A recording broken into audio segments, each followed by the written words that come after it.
I guess I will. My name's Joe Harn. I'm the El Dorado County Auditor-Controller. I graduated from El Dorado High School in 1976, and I went to Sac State, and then I got my CPA license in 1982. I've been County Auditor-Controller for 20 years, since 1994.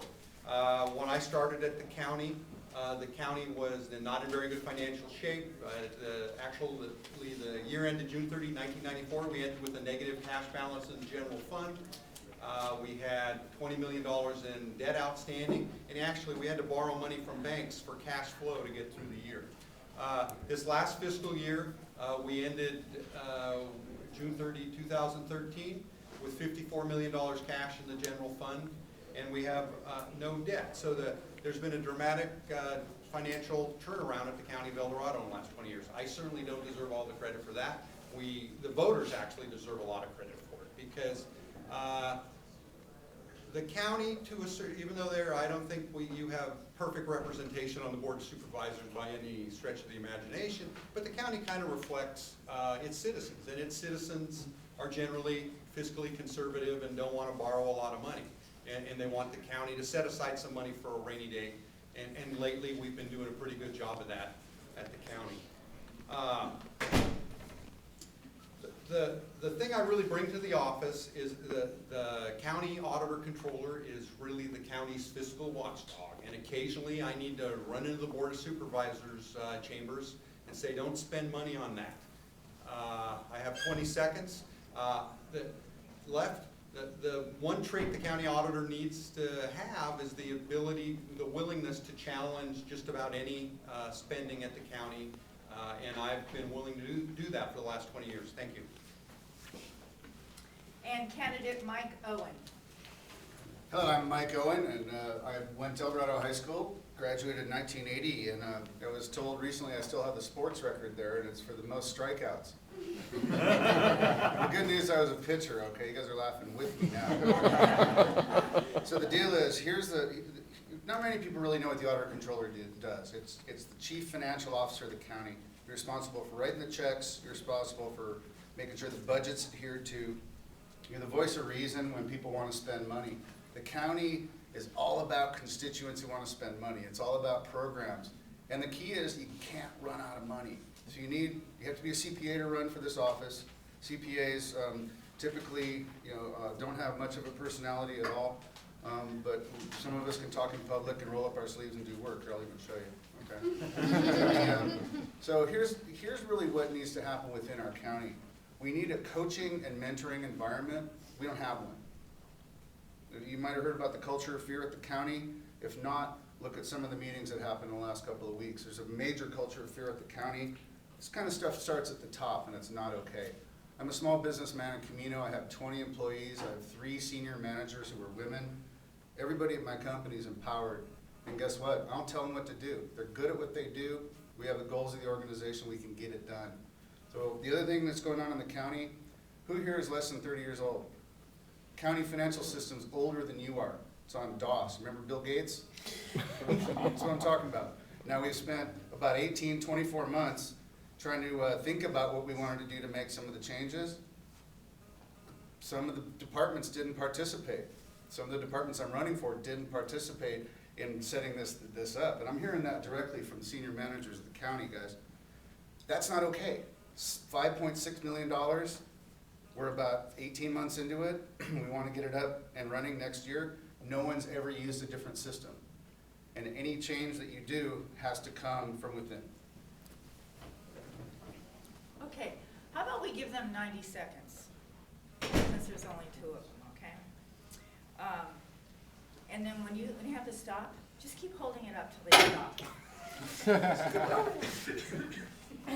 Well, sometimes they forget if they don't see it. Okay. What control does the auditor have over taxes? Can you do something about lowering taxes? And what is your position on fees and taxes like the fire tax and the TIM fees, traffic impact mitigation fees? That's too long of a question. I'll forget most of it. That's why I gave you 90 seconds. Right. And I'll remind you if you need help. I mean, the auditor-controller actually prepares the property tax bills. But I have a ministerial duty to prepare the property tax bills. I have no discretion. The assessor sets the assessed valuation. There's things added to the tax bill besides the base 1% tax, like the Los Rios Community College school bond that helped pay for this facility, the $25 per parcel ambulance tax. So the Auditor-Controller prepares the property tax bills. But again, no discretion. It's just I have to follow the law. I don't get to make any decisions. In 2013, in 2012, $10 of your DMV registration fee was actually a locally levied tax, a tax that the Board of Supervisors chose to levy. In 2013, based on my recommendation, they lowered the county share of your car tax to $9. So everybody, based on my recommendation, in 2013 got a $1 per car tax cut. What was the other question about TIM fee? What's the role? What's your position on them? The TIM fees are too high. We need to take a hard look at the capital improvement plan, and then we need to take an intelligent look at some kind of fee deferral program. Mike Owen? So the question is, what control does the Auditor-Controller have over taxes? Very little in the big picture. We mentioned fire fees. That's coming from the state. The fire fees don't get to be dealt with at a local level. Is it fair? Do we like it? No. I'm in Cameron Park. My house is not going to burn down because of a 100-foot barrier. We got probably a 1,000-foot barrier. So what it is, still have to pay that even though we pay fire fees. Not going to be able to do anything about that at the local level. So it ain't going to happen.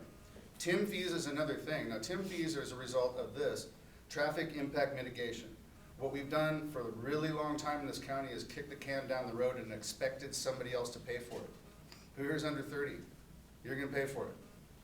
Because you're gonna be really crazy to build a house around here. $70,000 in Cameron Park, just to scrape dirt. That's the highest, but that's a scary number. And then that goes into your property tax valuation, and you get taxed on it for the rest of your life. Now, what would the founding fathers of our country say? Isn't that double taxation? That's something we should have a look at, and I think it's worth having a conversation about. The Auditor-Controller does have discretion over how districts are funded and how the taxes are passed out. For instance, why does a Mosquito have absolutely no money for the fire out there, and El Dorado Hills is able to build a $6 million fire station? That's Auditor-Controller stuff, guys, and it's just not cool. So that's another thing we got to fix. Can I follow that up, Paula? A rebuttal or? Yeah, a rebuttal. A rebuttal, Yeah, yes. but I apportion taxes 30 seconds. and I'm audited every 5 years by the State Controller's Office. I have no discretion on how I apportion property taxes. It's set by AB 8, which is a very bad law. The law was passed in 1979 by the legislature to react to Prop 13. The Auditor-Controller has no discretion about how much property taxes El Dorado Hills Fire, Mosquito Fire, or Los Rios Community College District gets. No discretion at all. Okay, now, Mike Owen, Hello. describe one specific decision you would or could make that would directly affect me as a citizen of El Dorado County. I would pay vendors on time. And here's the overreaching thing that comes out of that. Our vendors, examples of vendors that I use in my business in Camino that don't get paid by the county within 120 to 150 days, that could call up and beg for money. So what's the impact of that? Well, there was a study, informal study done by a department manager called his vendors. They're charging 15 to 25% more for the services that they provide in the county because they know they don't get paid on time. If you add that up, it's $1 million just for that one department. So let's say that those folks don't choose to participate in the bid process. Guess what happens? Jobs go out of the county. That doesn't help the local economy either. So that's the biggest thing that can happen, is to pay the vendors on time based on the agreements. It's not happening. What I will do to help you in the next 4 years is I will fight to reduce the car tax by another $1. There's also part of the levy for an abandoned vehicle abatement program. My opinion is we'd be better off for a variety of reasons without that program. Now I want to go back to the fire fee. I oppose the fire fee. The county auditors fought the fire fee in the mid-2000s, and we stopped it because originally the state tried to get the counties to collect the fire fee on the state's behalf. The county auditors, and of course the counties, refused to do that. Right now, it's ridiculous. The amount of administration of the fire fee you pay, the amount of administration it takes for the state to collect it is ridiculous. But the state adopted an unconstitutional, unlawful, they're calling it a fee, but it's not. It's a tax, and they didn't adopt that tax in accordance with the Constitution. If they had, the county might have, if they would have followed the Constitution and Prop 13, the county might have collected it for them, which we could collect that fee for them for essentially nothing. Keep standing. In your position, the position of Auditor-Controller, what are the difficulties that you see happening over the next 4 years? Well, we're implementing a new, I don't know if it's difficult, we have challenges. We're implementing a new accounting system. So far, the conversion's going fairly well, but there's a lot of hurdles to get over, and we'll get over those hurdles. The sheriff's admin building is another challenge the county has. The sheriff's admin building is ridiculous. If a sheriff sergeant wants to counsel a deputy, he has to take him out into the parking lot and talk to him. And if it's raining real hard, he just doesn't counsel him. And so if you're a manager or supervisor, occasionally you have to talk to your employees and say, I'd like you to do this a little different, or you ask questions.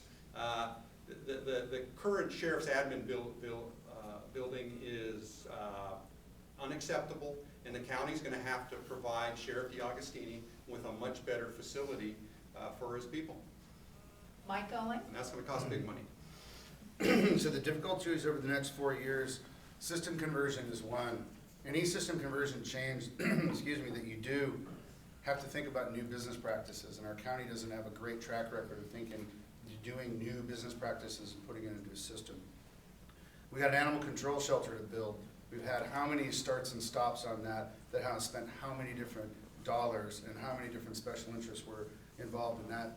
Sheriff's Department is going to be a $16 to $20 million, that's a sheriff's admin environment. It sounds like an enormous amount of money, but there are serious issues associated with that I can go into later. The other thing that we're going to see over the next 4 years, I don't know if it's a difficulty, but it's going to make a lot of change around here. It's going to be a continuing breakdown of the good old boys network. We saw it with Sheriff DeAugustini get elected. We're seeing it with some new supervisors come in with some new blood. We're seeing it with new Auditor-Controller. We're seeing it with some other conversations out there that say, why should the same 4 or 5 people or the same 10 families run the whole county? Tahoe's disenfranchised. I know the Georgetown area is disenfranchised. I know Pollock Pines feels left out. All these disparate groups are all part of the county.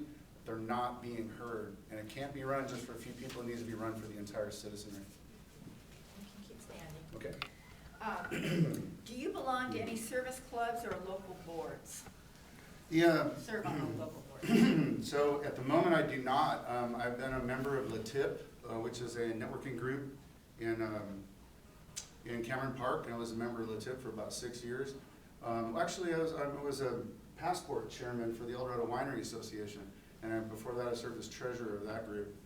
I was also appointed by Laura Gill, who was a CAO, 2006, 7, and 8. I was chairman of the Economic Advisory Commission, because I really care about economic growth. I care about jobs. You heard the last panel in here talk a lot about jobs. General plan is there. We're 20,000 jobs short. It's a lot. It affects, remember you're on there 30 hands again, that affects you guys in a very specific way. I got a high school senior, she's gonna graduate. I don't want her to have to go out of the county. Now she might want to, but the have to is different. And I really wanna see opportunities out there for that. Thank you. Joe Harn. I'll have to check my website. I'm a member of the El Dorado Hills Rotary Club. I live in Cameron Park. I'm the past president president of the El Dorado Hills Chamber of Commerce. I'm the past president of the Pony Express Little League. I'm on the Boys and Girls Club Board of Directors. I used to be on the Board of Directors of Foothill Girls Softball, and I'm on the fundraising advisory board for Big Brothers Big Sisters. And I think I do some other things, but I frankly, as Richard Nixon would say, I do not recall more. Okay, well, what are your strengths and your weaknesses? My strengths and my weaknesses. My strengths, I took this job in 1994 because my predecessor made a big mistake. The CAO and the county council came and they yelled at him and they pressured him, and he wrote a $350,000 economic development loan check to a guy. 48 hours later, the guy and the $350,000 was in Canada. So the county got defrauded out of $350,000, so he had to resign. So the Board of Supervisors appointed me to be, because they wanted somebody not like him. And so when I get a claim, my first reaction is, hey, why do I have to pay this? That's why do the taxpayers have to pay for this? So my strength is I'm very skeptical. Accountants, if you study, I hope a lot of you study auditing accounting, an accountant has to be professionally skeptical. Weaknesses. Man, I've got there's, how much time have I got? 20 seconds. I can't cover them all. I think I'm an impatient man. I am impatient, and I set very high performance standards. Mike Owen. So I have one of my weaknesses is I got a frog in my throat. Strengths, so one of my strengths is integrity. And that means something different to everybody, but what I'm going to define it is I'm really good at doing what I say I'm going to do and executing on it. I built our winery from 3 barrels under the house to 600 barrels now. We sell everything out of Camino, and no one's helped me with that. In other words, there's no government grant, there's no economic loan. The banks haven't been very much help in the last 5 or 6 years, that you guys have noticed. That's there. I operate from an environment of respect for the people around me. I have really strong people that I work with. I respect my customers, I respect my vendors, I respect the grape growers, and guess what? That entire microcosm of people succeed because of that.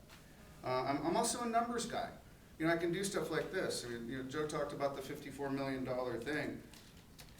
We spent, since Joe got in, $12 billion as a county, $600 million a year times 20 years.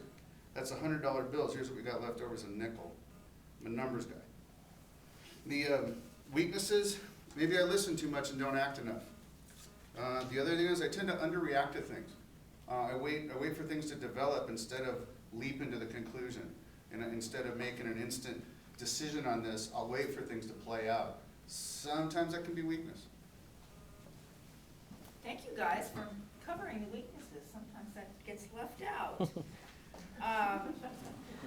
Okay, well, we have to be out of here at 9 o'clock, so we're not going to get to this question, right? Right. We've got Go deep. You want to go one more? It's 8:55. It's 5 minutes. Okay, so one more if you guys go really fast, and then you can do some Okay. closings. One more. Okay, let's do it. This would be really educational for me, so, because you mentioned jobs, but I didn't know that you had that much control over jobs. But this is the question. Do you support more jobs and a robust budget? Or how do you support it? I mean, what would you, or do you have any role in that? No, the county auditor has zero power. The only power I have is to lay it out there for the board in public. Here's what's going on. Do you really want to do this? I think we should spend less of our TIM fees on administration. That one way that we can get the capital projects we want done, that we need, it is less money on administration. I think we have to be a lot more realistic.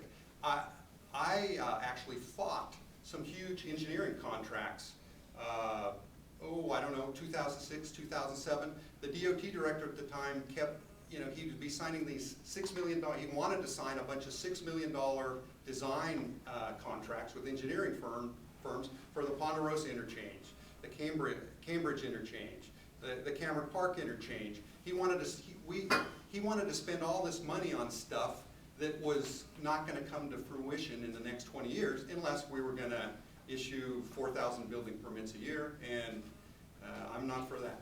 So I don't remember the question, but we're out of time. So what does the Auditor-Controller do about creating more jobs? And a robust budget. And a robust budget. The incentives, everyone can talk about incentives, and I know Folsom, Rancho Cordova, Rockland, they use incentives to bring in large businesses. Texas steals large businesses from California. Now, is that a good idea or a bad idea? We haven't really had the public discussion about this. Do we want jobs? Do we want traffic on Highway 50? Or do we want the business parks to be full? How would we think about incentivizing that? It's not the Auditor-Controller's call. So Auditor-Controller can help have a discussion about this. The problem that we've really got is it can take longer to get a business permit in El Dorado County than it took us to win World War II. Okay, we can beat Hitler, invade the Pacific, build an atomic bomb. We can't get a building permit or a business permit in El Dorado County.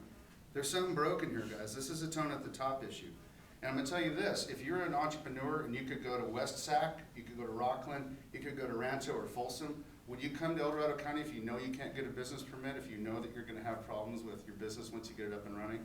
You're gonna be last choice. That's been our situation. And so that's something that leadership element, the helping the departments work together so we can actually have jobs and business